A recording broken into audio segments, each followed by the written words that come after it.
ذرة الفشار في الخلاط فكرة عمرها ما تخطر على بال حد. مستحيل تكوني شفت الوصفة دي على اي قناة قبل كده، عشان الوصفة كلها من اختراعي. اتمنى لو اي حد حابب ينزل الوصفة ما عنديش مشكلة، ولكن يقول مين صاحبة الفكرة. طحنت نص كوباية الا ربع من الذرة بتاع الفشار دوت، وهبدأ انخلهم كويس. طحنته في المطحنة بتاعة التوابل،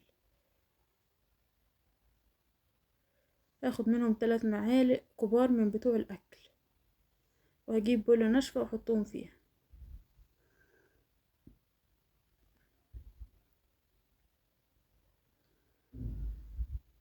بعد كده هجيب كوباية كبيرة من بتاعة المج بتاع الشاي دوت، احط فيها دقيق واضيفه عليهم واقلبهم كويس.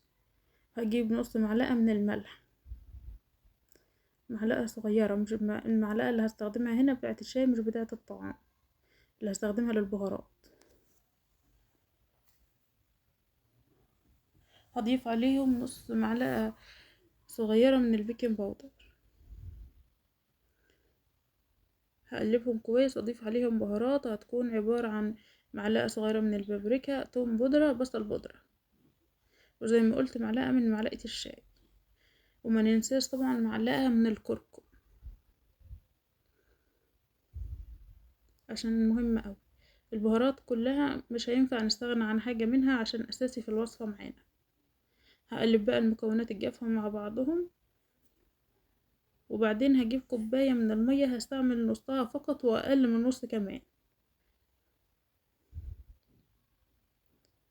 بصوا انا جبت كوباية، نزلت تدريجيا كده بنص الكوباية، يعني ما نزلتش بنص كله، وهبدأ ألم بالمعلقة كده لغاية ما تكون عندي عجينة.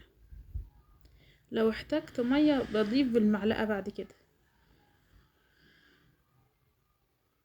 بص هضيف معلقة وهضيف كمان معلقة، وكده هتكون تمام معايا. طبعا بيختلف من نوع دقيق لآخر زي ما قلت قبل كده في كل وصفة اللي فيها عجينة.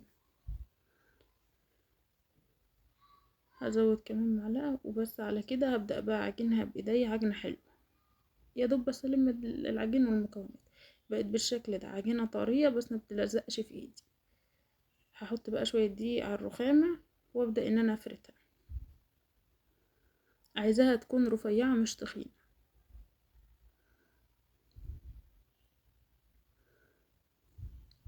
هجيب بقى القطاعة تكون على شكل نجمة او اي اشكال متوفرة عندكم تقدروا تستخدموها، وابدأ ان انا اقطعها. والزيادة بتاعت العجين بكورها تاني وافردها لغاية ما اخلص كل الكمية. بصوا السمك بتاع النجوم هو ده السمك اللي احنا عايزينه، مش عايزينها تخينة زي ما بتشوفوها كده بالظبط عشان تبقى معاكي حلو.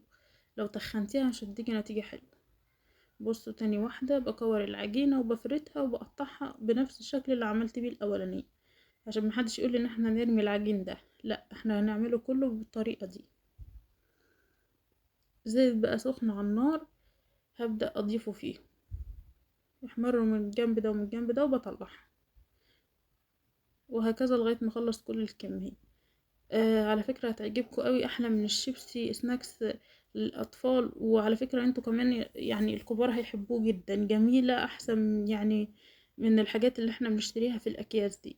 ضامنين نظافتها وعاملينها بايدينا، كمان ولادكم هيفرحوا بيها جدا.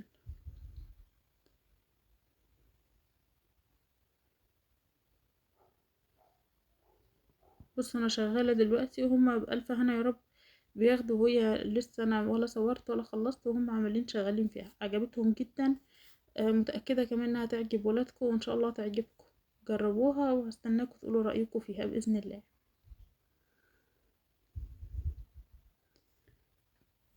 لو ما حطيتيش اللايك اتمنى تنزلي تحطيه دلوقتي وتقولي لي بتتابعيني منين، يسعدني ده جدا.